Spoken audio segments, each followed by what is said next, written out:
Senate Resolution 187 by Senator Lario. It's a resolution to commend the Honorable Daniel R. Danny Martiny on his distinguished public service to the people of this state as a member of the Legislature of Louisiana, and particularly to the citizens of Senate District Number 10.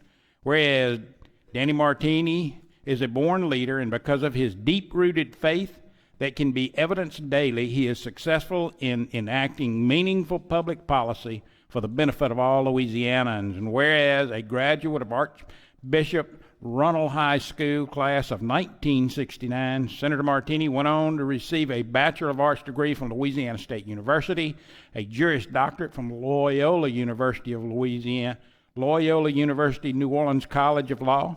And whereas Senator Martiny has practiced law since 1976, including 18 years as an assistant parish attorney for Jefferson Parish. Whereas while in law school, he married his longtime sweetheart, the former Maureen McCarthy. Their family expanded with the addition of their three sons, Ryan, Jeffrey, and Stephen, and continued to expand with the addition of their daughter-in-law, Catherine, Amanda, and Peyton, and grandchildren, Miles and Jack. And whereas Senator Martiny's first venture into public service came with his victory in a special election in 1994 to represent the people of District 79 in the Louisiana House of Representatives, while he had opposition for his election to this full term, he ran unopposed for re-election in 1999 and 2003. Whereas during his tenure in the House of Representatives, Senator Martiny emerged as a leader in legislation regarding criminal justice reform, particularly juvenile justice, and Louisiana's indigent defense system, and also for legislation relative to court sessions during time of a disaster of emergency when the courthouse is inaccessible. And whereas in recognition of his efforts, he was named a recipient of the 2007 President's Award from the Louisiana State Bar Association, 2007 Public Defenders Gideon Award from Louisiana Association of Criminal Defense Lawyers, and he also received a resolution of appreciation from New Orleans Bar Association, among many other awards and honors. Whereas in 2007, Senator Martiny ran for Senate District Number 10, and similar to his experience for his House seat, he was elected against opposition in 2007, but ran unopposed for his re-elections in 2011 and 2015. Whereas Senator Martiny is one of a select few members who have spent their entire career in the Senate as a chairman under both Republican and Democrat administrations and two different Senate presidents. Specifically, he served as chairman of the Senate Committee on Jude B in his first term, and as chairman of the Senate Committee on Commerce, Consumer Protection and International Affairs in his second and third terms. And whereas he also served as a member of the Senate Committee on Jude A, Labor and Industrial Relations, Local and Municipal Affairs, and he was appointed by the Senate President to be Parliamentarian of the Senate in his last two terms. And whereas during his tenure in the Senate, he has continued his role as a leader in criminal justice reform, considered by many of his colleagues to be the voice of reason in balancing public safety and the serious problem with inmate overcrowding and the cost of incarceration. And whereas while he authored many instruments toughening criminal sentence and holding offenders accountable, he also authored targeted instruments based on data-driven analysis that increased opportunities for probation and parole eligibility, and reinvested savings and evidence-based strategies to decrease crime and strengthen neighborhoods. And where he is, he's also become known as a strong advocate for consumer and small business concern. He diligently works to find innovative solutions to address the root of a problem without causing unintended consequences, and was honored for his work with the Champion of Small Business Award from the National Coalition for Capital, which is given to individuals demonstrating leadership in supporting policies and initiatives designed to promote access to capital for small businesses and entrepreneurs, especially those in economically distressed communities. Whereas Senator Martiny is not proud of his advocacy, is most proud of his advocacy on behalf of motor carriers and contractors to prohibit the practice of being required to who signed indemnity agreements for insurance coverage for any damage over which the motor carrier or contractor has no control and would otherwise have no liability, on behalf of adoptees regarding their biological parents, and on behalf of levy districts for the rights to pursue a cause of action for negligent work within the coastal zone relative to a state or federal permit. Whereas, for the people of Senate District Number 10, he has gotten the support of his colleagues to approve funding for parish line pumping stations, the Jefferson Performing Arts Center, Garvey bonds for the flyover ramp to the Louis Armstrong International Airport, the tax-free bonds for the building of a new high school in Kenner Discovery Health Science Academy, among other projects. Whereas, known by colleagues and the Senate staff for his leadership and hospitality in the last days of session, he committed to the notion that pasta is a vegetable, and his insight into the frame, with all due respect. Danny's quick wit and sense of humor has diffused many spirited debates, settled the nerves of witnesses before his committee, made him the perfect Grand Marshal of the Irish-Italian Parade and the Metairie Road St. Patrick's Day Parade, and his staff said, make him fun to just hang out with. And whereas Senator Martiny, as House and now Senate Chair of the legislative Republican delegation, has been one of the primary organizers of their annual Elephant Stomp event for most of his 35-year history, and has been rumored to take the longest divot of any legislator at a golf tournament, and to shut down the gala event with his renditions, many times with his House of Blues, pile of Get Up, Get Down, Get Funky, Get Loose, originally recorded by Teddy Pendergrass, although this is just a rumor. And whereas Senator Martiny moves forward to the next chapter of his life, he leaves behind a distinct impression on his colleagues, legislative staff, and stakeholders of a man devoted to his family and his faith that he demonstrates daily in his words, in his actions, and in the manner in which he shows respect and decency to all who crossed his path.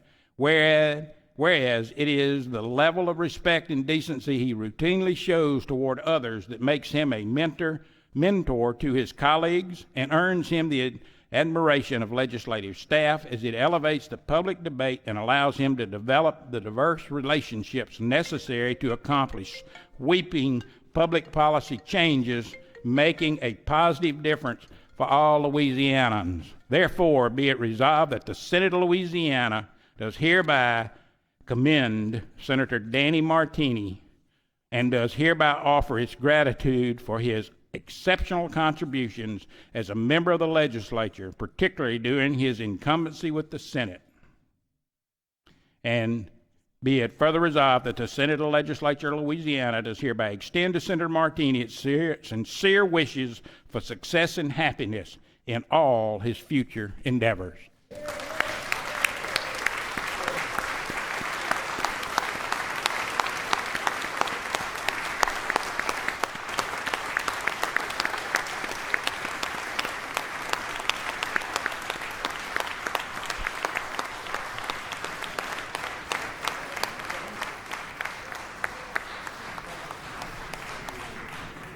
Senator Appel moves to add all members of the Senate as co-authors to the resolution. Object. Senator Appel now moves adoption. Objection. So, Honorable Danny Martiny.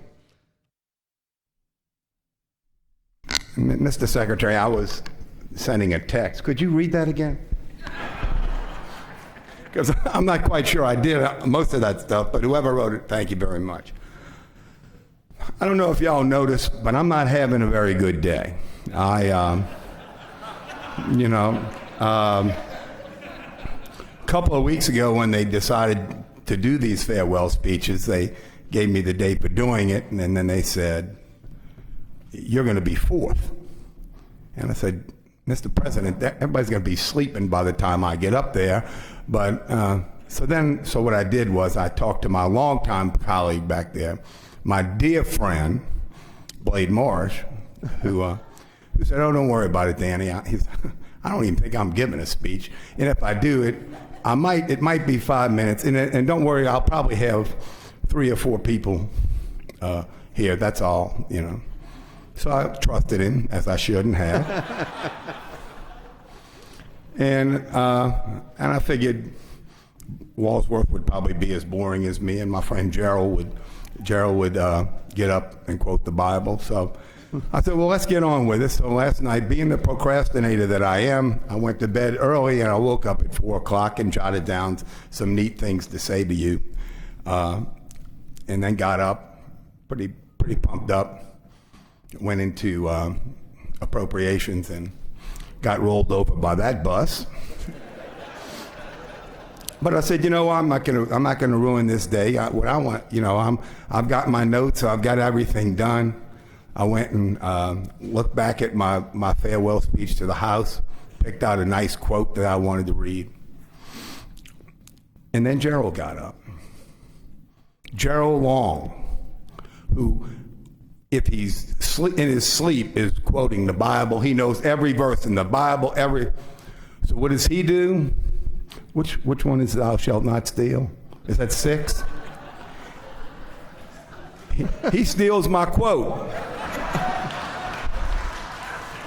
But I'll be damned if I'm not going to read it to you anyway, because it really does apply.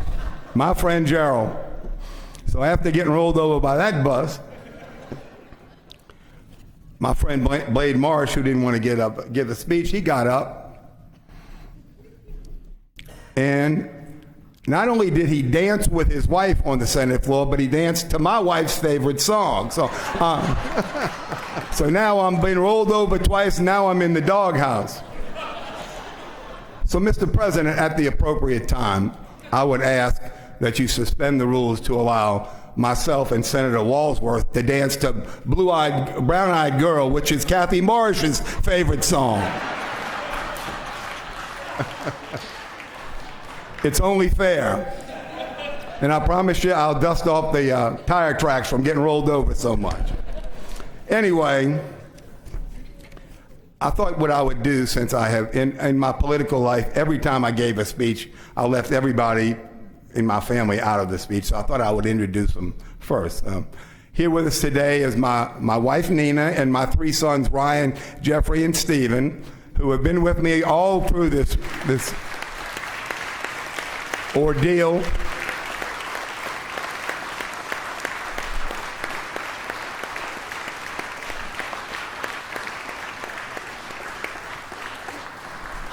And one of my daughter-in-laws couldn't make it because she's with my 2 grandkids. My daughter-in-law, Amanda, who's married to Jeff, she's here with us. And those of you who remember that horrible political speed bump I went through when I ran for local office, one of the darkest clouds in my political career, well, there was a shining side to that. And with that came my newest daughter-in-law, Peyton, who just married my son, Stephen, earlier. So, all good things happen for a reason. I also have with me my sister-in-law, Debbie Coogan, who's sitting there next to my wife, my legislative assistant from back home, Jennifer Balsa, who's been with me for God knows how long, and my next-door neighbor, Dave Campbell, and his wife, Fran, who were nice enough to lend Peyton to me for my campaign so she could meet my son, so she could become my daughter-in-law. So I'm very appreciative of that. Also with me is Chris Coulon. Y'all know Chris Coulon, the lobbyist? Well, for his whole life, he's been Tim Coulon's son. Well, Chris Coulon's father and mother, Tim and Mary, are here. They're my dear friends, and they came up. Also, my good friend Jim Hudson, who has been my close friend, political supporter, golfing buddy, etc. He is here with us also. And I'm also proud to have a lot of my political, I don't want to call them political friends because they're my dear friends. I have been one of the most significant figures in Jefferson Parish history and Orleans over the last 40 years because I have single-handedly hired Newell Norman to work for me. He became sheriff. Harry Lee was my former law partner. Joe Lapinto came to work for me after my other law partner got elected judge. So I've done very well for everybody, but me. I'm still here making the same thing that's legislature voted on in 1980. But Joe and Lauren Lapinto are here, and so is Newell and Sean Norman, and I thank them so much for their friendship and their support over the years. And for those of you who know anybody in Jefferson Parish, Joe needs to get reelected sheriff this time. So, did I leave anybody out? Well, I left Chris Coulon and Ginger, who grew up with me in the legislature when I got here. I also want to acknowledge two ladies that have had a significant effect on my career up here, and that is June Pay, who I don't know why, but she works for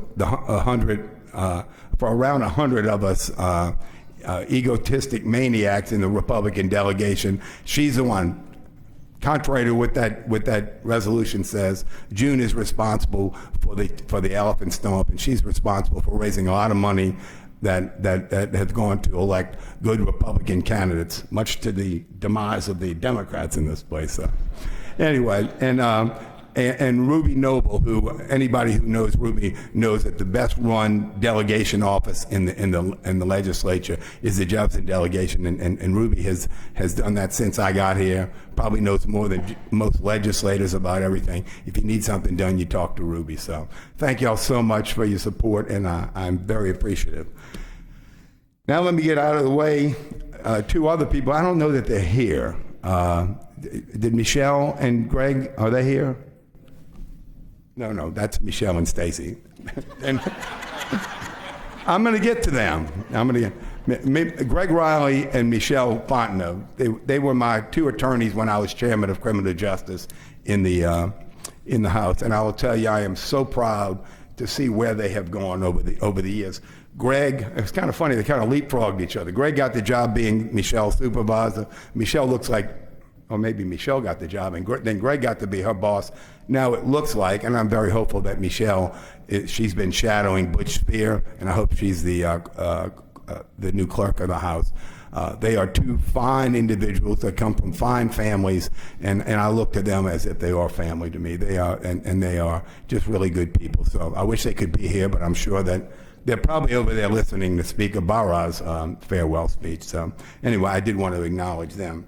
My own staff that I've had for the last 12 years here in the Senate is Stacy Delaney and Michelle Ducharme Ridge.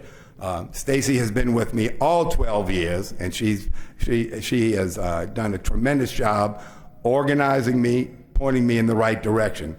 Michelle, on the other hand, fell in love with this guy, and she's had babies the last 3 sessions that we.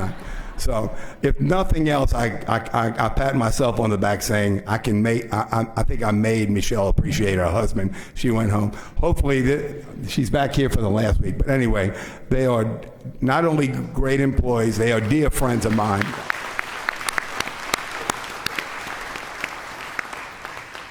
Stacy, would you like to come say a few words? Anybody who's been in our committee knows she doesn't even like to call the roll. She's so painfully shy. But she did say something nice about me at the end of our last meeting, and I offered the members of the committee rebuttal if they wanted to talk bad about me. But we're having another meeting tomorrow, so tomorrow's another day. Anyway, they have been great. Sylvia in our committee has been great. All the blue coats and the red coats that man the building and keep us safe. But I did want, at the risk of, you always say, I don't want to start naming people because I'll leave somebody out. To those of you that I leave out, I apologize, but I think something needs to be said. We have the best staff that I can imagine. Everybody's so concerned. I say this about Michelle. Michelle comes to work every day knowing that she's smarter than me, and that's okay. But she's also smart enough to know not to tell me that she knows she's smarter than me. So, and it's kind of funny because when I decided to run for the council, Governor Edwards came to me and said, Danny, why don't you think about running for the Supreme Court? And I said, Governor, I'm not smart enough to run for the Supreme Court. He goes, oh yeah, you're a good lawyer. I said, no. I said, I've been practicing federal law for 30-something years. I'd have to go back to school. He goes, yeah, but you get at least 2 law clerks. I said, look, it's bad enough going to work every day knowing that the one lawyer that I have knows she's smarter than me. I'm not going to double it up and then 2. So I probably should have run for the Supreme Court. I might have gotten more votes. I'm not sure. So anyway,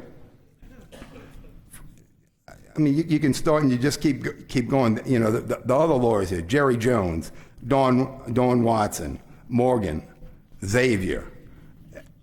You know, what amazes me in this process is I've been here 25 years, and almost every day I walk down and ask somebody, "What do you do?" And they say, "Oh, I work for so and so." I said, "How long have you been working?" You know, 30 years. You know, there's so many good people that we've got hidden up in the whatever you call it, hinterland up there, you know, and I just don't think we appreciate them like we should. And so, to those people that I'll leave out, again, I'm very apologetic. Little things, Gwen and Peggy on the phones, Nancy Campanella and Christy. Christy the Impostata. Nancy was the person, if you wanted anything, you called Nancy. Now she's up there. She's retired, and like every good retiree in the state, she's back working again. I can't figure that out. Deborah Russell, what a piece of work. You want something done, she's going to get it done. And if she can't do it, she'll make Cliff Cheney do it, you know. And no, but you know, she is incredible. And again, she's like family. Nothing you can ask her to do is too much. Everybody at the president's office, Gay, Tracy, Tamara, Sharon, everybody can't help you enough. The front desk, the crew over here, and the crew over here. What can I say? Whenever I come in after a bad day, like it did today, there's these four, and they're smiling at you, and I usually yell out my normal, good afternoon, girls, and they, hey, Danny, how you doing? Anyway, they really cheer everybody up, and that's important. You know, if y'all haven't noticed, I have a tendency to make light of a lot of things, but you know, there's two reasons you do that. Number one, it's a defense mechanism, because I don't want you to know how stupid I am. And the second one is that sometimes in this process, if you don't start laughing, you'll start to cry. And so I think it's important that there be levity. Sometimes it's a little too much. Senator Thompson, I know I pick on you a lot, but I only pick on people that I like, and I love you. You know that. So, and look, and you got to admit, you kind of give me a lot to talk about. You know. When I have to enact the 5-minute rule in committee just on your questions, you know, that's tough. So, but anyway, to all the staff, I love you all. Y'all have been great. I can't leave in Yolanda and Glenn out. You know, Yolanda tells you all the things you have to do ethically, and Glenn and serving as the parliamentarian, I deeply appreciate the fact that Glenn and the president at least humor me into thinking that I'm helping them make some of these parliamentary decisions. And I'll tell you that when it was not always as smooth as I thought. When I first took the job, there was a lot of complaints about the quickness in which I would agree with the president. And so I went down to a conference down in Point Clear, and if you know me, I'm going to take the problem head on. So I said, I know a lot of y'all are complaining about that, about the way I do it. I said, so from that, I said, I've thought about it, and what I've decided to do is this. Whenever there is a parliamentary question raised, I'm going to wait 15 minutes to cool off, and then I'm going to agree with the president. So, and I thought that was, you know, they didn't like it, but you know, that's the way I did it. You know. What else here? I don't want to leave Lewis. You, my man, Lewis will take a bullet for you. Big James. I don't know where James is. Country. What great guys, huh? The, you know, people I don't even work with. Sherry Phillips. I mean, it doesn't come any better than that.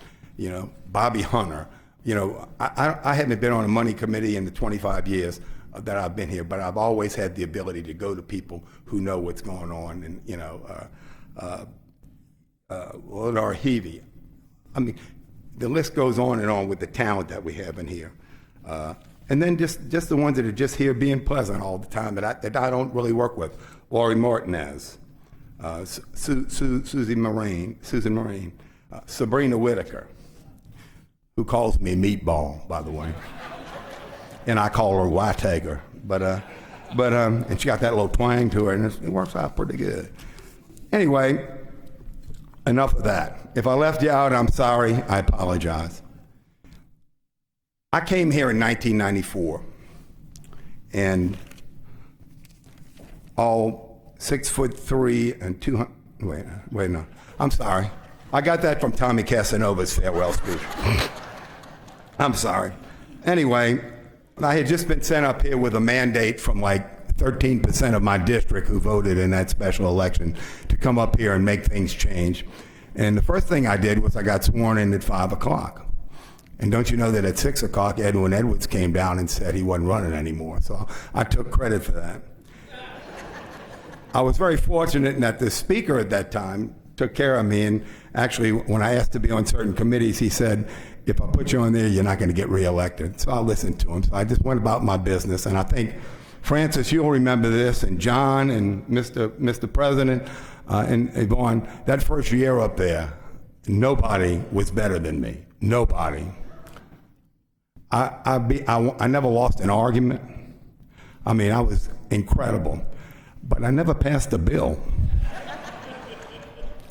And the speaker at that time looked at me and said, you know, Martiny, if you could get some of your friends to vote with you, you might pass something out of here. And so I started thinking about it. So rather than going up there and putting my arm around Francis and telling everybody how smart I was and how unsmart he was, I kind of hugged on him and said, you know, he might be right. And it taught me something. And the thing it really taught me was this. This process is not about issues. This process is about people.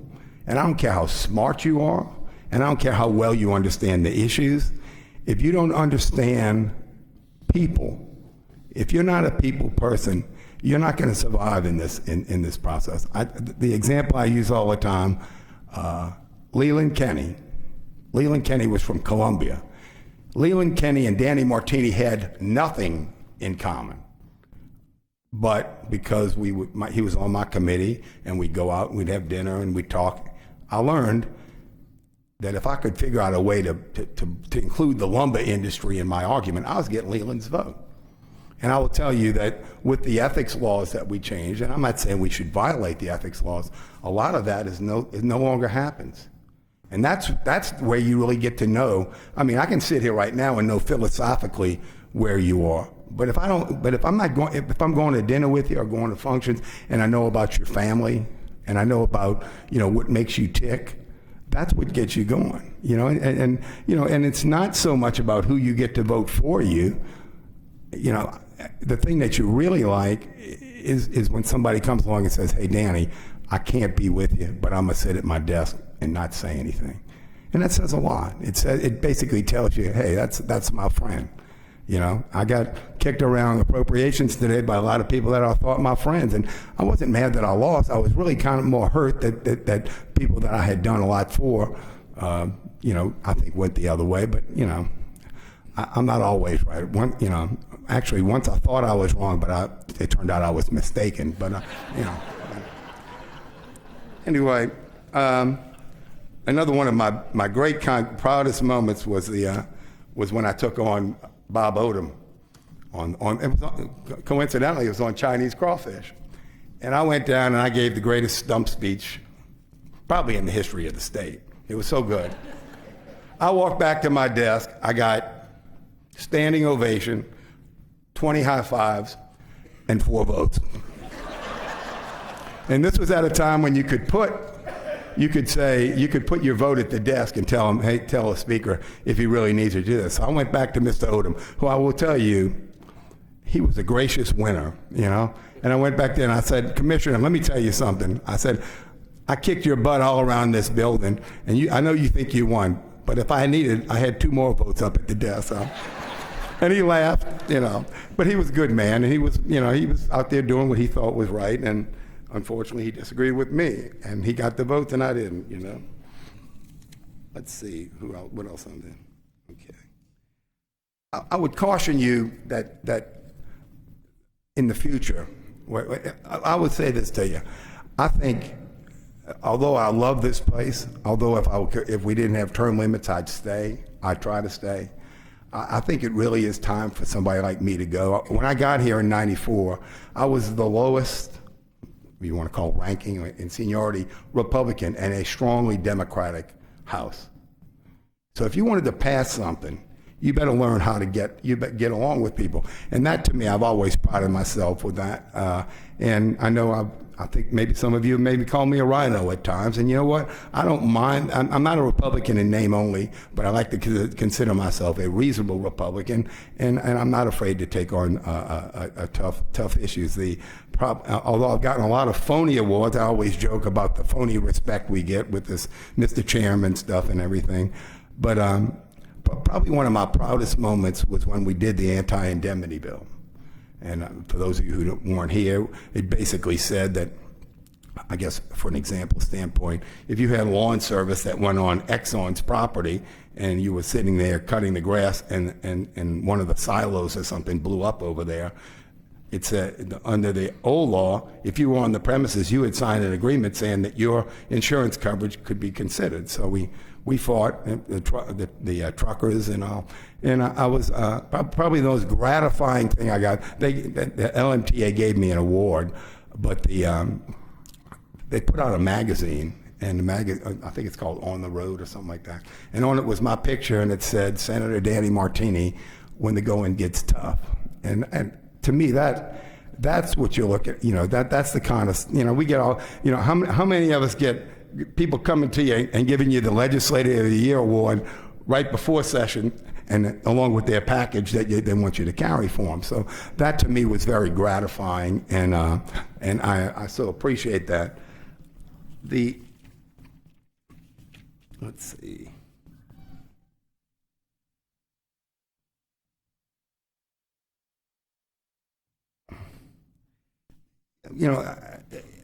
We in this body have a special bond, and we try as best we can.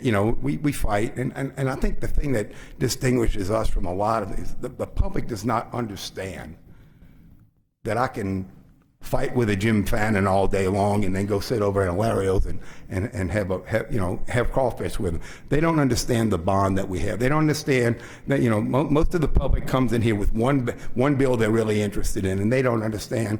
They don't understand that maybe I voted for a bill that you didn't like because I needed that, because that bill, me voting the other way wasn't going to have an effect on it, and I might get that person's vote on something that's really important to you. So we don't get it's just to me, I think it's just a special bond that we have, and I like that. I like the fact. I guess one of the examples I would give you would be when the governor and the oil companies were trying to do away with the lawsuits by the levee boards, and I didn't think it was right. In fact, I said, how can you take away somebody's right and argue that they never had it? Either they had it or they didn't have it. Let the courts decide it. So at the time, I had this crusty old sweet mate that I served a 4-year sentence with, Mr. Adley, sitting over there on the left. And me and Robert beat each other up on a daily basis on it. And I don't know if I won or he just got tired of arguing with me, but he turned it over to Brett Alon. And we came down here, and we fought, and I fought him, and I lost. And I lost by 1 vote. And it was a very heated argument, not personal, but nonetheless, we all cared for it. And so I walked back over there, and Brett was relatively new here at the time. I think it was your first term. And he kind of didn't want to look at me. I walked over to him and I said, "You still making those old fashions?" And he said, "Huh?" And I said, "That drink, the old fashioned that you make with your own sugar." He goes, yeah. He says, "Why?" I said, "Well, can I come get one?" I said, "This is a long day." He says, "Well, you're not mad at me?" I said, "Why am I supposed to be mad at you?" He says, "What do you mean?" I said, you didn't say anything negative about me. You argued. I lost by 1 vote. That's the process. I said, We got plenty more to fight about down the road. I said, and I told him, I said, just remember this, there's always a next bill. And it's true. And we've become good friends. We don't agree. A lot of y'all are on the wrong side of the argument when it comes to me. But I tolerate you, okay? Especially you guys like Jack and Conrad that aren't lawyers. Every time they open their mouth, they apologize about not being a lawyer. There's no problem. But I think one of the best moments I had up here, which was when I was presenting some bill, and Senator Donahue presses his button, and he walks up here and he takes the microphone, and my phone rings. So I answered my phone. I said, hello, yeah. So Jack says, who was that? I said, it's Lobby. They told you to go sit down. And you know what Jack did? He shrugged his shoulders and went and sat down. I can be very powerful when I want to be, Now, you might be able to get up and give a rebuttal on that, Jack. I don't know. J.P. Morrell, a man that I have gained a tremendous amount of respect for since he got here. When he first got here, I thought he had Tourette's syndrome. Because JP would sit there and he just blurt stuff out. That's wrong. So what happened is JP, as he normally did, he filed all these bills, and he'd go down there, and all the Republicans would vote against him. So he'd come back, sit down, take personal privilege, come up there and just rag on all of the Republicans. He comes back, sits down. I said, you feel better? He says, yeah, I feel better. I said, how many of those people you think are going to vote for your next bill? So I imparted to him some advice that I got from one of the finest people I ever served with. I didn't serve with him in the Senate. I believe Senator Lario may have served with him when he was in the House, but Hank Lauricella, one of the finest individuals I've met. And he said, let me give you a good piece of advice, Danny. He says, never go down to the podium and come back with less than you went up there with. And I don't know if you listened to me or not, JP, but I will tell you, your presentation and your tolerance has really, I think, put you as one of the top 3 or 4 legislators in this building, right behind me. So, But anyway, JP, I appreciate your friendship and I appreciate your passion. In fact, I appreciate everybody in here's passion. Everybody. The one thing that we have to learn is that people come from different areas, and that when you're representing different areas, you're going to obviously have different needs for your district. I will tell you that House and Senate members from the urban areas are not perceived as big a deal as those of you in the rural areas, because we have, like from Jefferson Parish, I've got Kenner City government, Jefferson Parish government, and by the time something gets to me, it's really a state problem, where I know a lot of you guys have district offices where people are standing at the door every weekend. I don't think anybody's come to my legislative office probably in the last year. In fact, I'll tell you a story. After my first re-election, the guy running against me said, you don't have an office in the district. I said, look, I can walk across, in 20 minutes I can walk from my district to then Representative Ansardi's district. I said, anybody wants to see me can do it. Well, anyway, so I won. So what I did is I went and rented an office for $100 a month in my district. I guess I shouldn't say this. This may be, I don't know how this is going to be looked at. $100 a month. If I needed to use an office to meet with somebody, I could go there. From 1997 until today, I haven't been back in that building. Nobody, but everybody calls me and says, hey, I was by your office the other day, and they just say, oh no, he's in his law office in Metairie. But I mean, you guys in the rural areas, I remember Noble Ellington told me it took him a couple of hours just to ride across his district. So I understand.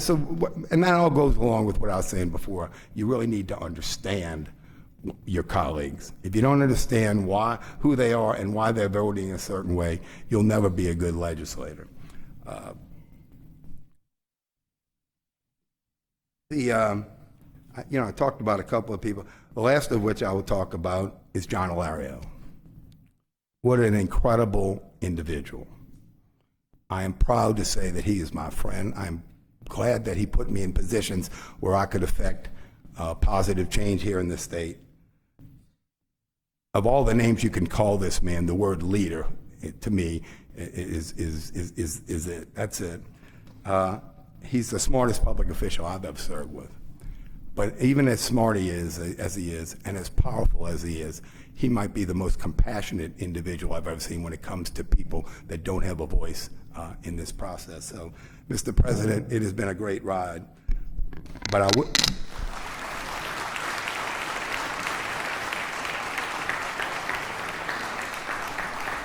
Okay. Want to give the man more time? What? No, but I think Mr. Walsworth wants to move his parking spot closer. Now that I've said nice things about him, let me tell you a story about when we were in the House. Jennifer Sneed had just gotten elected. And I was chairman of criminal justice. John was not speaker, but he was, and we both had a bill that said that when it came to what they called phantom cruising, I had a bill that was on phantom cruising that said that only the legislature could dictate whether the Gaming Control Board couldn't do that. So I was fortunate enough that somebody invited me to play in the Pro-Am out at English Turn. So I go out there, it's on a Wednesday, and at that time the Criminal Justice Committee met on Wednesday and Thursday. Well, I go out there, and when I get to the first tee, there's Dan Robin and John Ilario. And John's practicing swinging. Dan has opened up this staff bag, and he's filling it with free breakfast bars that we're giving us. And we're talking, and we're just going on and on talking about what's going on. Well, sure enough, while this is going on, while Mr. Ilario is being nice to me, his cohort, Sherman Copeland, is in the Criminal Justice Committee handling an Ilario bill and amending the Martiny bill into the Ilario bill. And then I got a notice from Steve Windhorst, the chairman, we're not hearing your bill tomorrow because we already dealt with that issue. So the next day we get over there and Windhorst won't hear my bill. So we have a big fight in committee Actually, we won the fight and then we left. One thing you never do as a legislature, never leave until you know they adjourned, because they went back and they stripped off all the stuff that we tried to do. And so we decided we were going to make a motion to discharge criminal justice and report the bill to the floor. So Jennifer Sneed walks in, and we called her the prom queen at the time, and she's all story-eyed and, hey, this is great. And all of a sudden, I go to the mic and make a motion to discharge the committee, and the floor fight begins. And it's me and Ansardi against Copeland and Ilario. So y'all can only imagine where that's, and we're going back and forth. Ernest Wooten is physically threatening Steve Windhorst. It's getting real. And Jennifer's sitting there looking, and she goes, Danny, what do I do? What do I do? I said, vote with them. Vote with them. I said, they're going to win. Vote with them. This is your first day. So afterwards, after it's all over with, and by the way, we lost, I walk over to John's desk, and I said, John, I don't get it. I said, you and I are friends. We vote, if you asked me to vote a certain way, I'd have voted that way. I'd have done this. I said, John, why didn't you just tell me? He says, Danny, don't you know that the number one rule in hijacking is you never tell the pilot? And the rest is history. So I thought about some of the things I would miss. Probably the most important would be those nights when I'm up in the tower working on all those technical amendments while y'all are out eating. And, it's been a labor of love, and $5 an amendment just doesn't get it. So I would suggest the next president, y'all increase the price on those technical amendments. Let's see. I'm going to miss lying to the governor's staff about what I want to see him about, because, you never tell the governor's staff what you want to see him about, because when you get up there, they've already lobbied against you. So I will miss that. I will miss the fake respect that I get from a lot of people that don't really respect me, but I guess that's all part of the That's all part of the job. I will miss chairing committee meetings when Dan Clater testifies before the committee. Because it's always good at the end of the meeting to say, ladies and gentlemen, if anybody in this room was not offended by something that Senator Clater said, I promise you it was not intentional. He usually touches every base. And I will tell you, Dan's pretty proud of that, so. I will miss Rodney's Bible study and him looking at the clock at 10 minutes after 8 saying, I know I got to end this thing by 8 o'clock. And so I think if nothing else, I may send Rodney a watch, But Rodney, you've been an inspiration to a lot of us. Becky, when Rose went on to her reward and you stepped in, and I know the wives really appreciate the Bible studies that y'all conduct. And when you're feeling really down on the floor, it's nice to get one of Rodney's notes telling you that he's praying for you. So, Rodney, we love you, and keep up the good work. I'm going to begin to wrap it up. Okay. I'm going to miss all the wordsmithing that we do here. The latest wordsmithing is taxi cabs. They have taxi cabs and they have ride sharing because they don't do the same things. Medical marijuana. Remember medical marijuana, where a doctor could not prescribe medical marijuana, but he could take the same pad and scratch his name. Scratch across prescribe and put recommend and take it to the dispensary and you still get it. But I think my favorite of all time was when we were trying to mandate that the insurance companies who pay for birth control would pay for condoms. Now, nobody in this building wants to talk about condoms, but everybody was for contraceptive equity, And I sat there scratching my head, and I thought, all right, that's the way y'all want to do it, we'll do it, In conclusion, I would just say this. It has been a wonderful ride.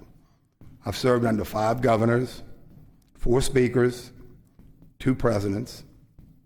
I served as the Grand Marshal of my Irish-Italian parade, and I'm not Irish or Italian. I served as the Grand Marshal of the Irish parade in Metairie. Still not Irish. I also served as King of Argus, the Mardi Gras in Jefferson Parish. And if you think that a short, fat guy like me likes standing in front of 1 million people in white tights, you've got another thing coming. Not a pretty sight. Anyway, I've served with hundreds of senators and reps. I think Gerald or somebody talked about the numbers. And I respect all of you. Senator Milkovich, I like you. And sooner or later, before I leave, you're going to call me Danny, all right? As opposed to, good morning, Senator Martiny. Yeah, But anyway, you're a good man. Your father-in-law is a better man. He is. John Maimelides was one of my big supporters. He and Harry Lee and all of the Jefferson Parish people that supported me up until my council race were great. Again, I spent four years at hard labor with Robert Adley. I appreciate that. He's my dear friend. And I'm going to leave you with 2 quotes, one of which Gerald cannibalized, but I'm going to do it anyway because I'll tell you what, I firmly believe this. This to me is what talks about us. This is to me what we understand about each other.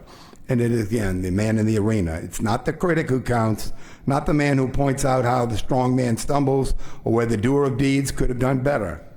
Credit belongs to the man who is actually in the arena, whose face is marred by dust and sweat and blood, who strives valiantly, who errs, who comes short again and again, because there is no effort without error and shortcoming, but who does not actually strive to do the deeds, who knows great enthusiasms, the great devotions, who spends himself in a worthy cause, who at best knows in the end the triumph of high achievement, and who at worst, if he fails, at least fails while daring greatly, so that his place shall never be with those cold and timid souls who neither know victory or defeat. Ladies and gentlemen, I will tell you that being in the arena with you has greatly enriched my life, without a doubt. And I hope that in some small way, my being here with you has helped you some. And the last quote that I will give you is from a famous physician, as I'm choking up here, that famous physician, Dr. Seuss, who said it quite simply: don't cry because it's over, just smile because it happened. I'm out, but I will tell you, God bless all of you. I love all of you, like my brothers and sisters. God bless this legislature, and by all means, God bless the great state of Louisiana. Thank you.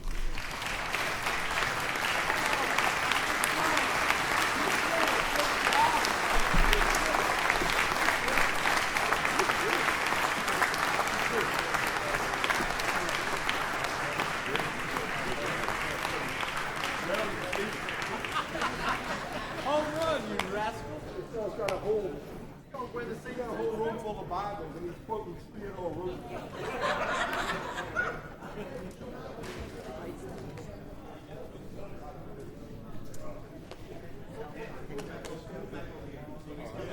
All right, man. I meant to call you up.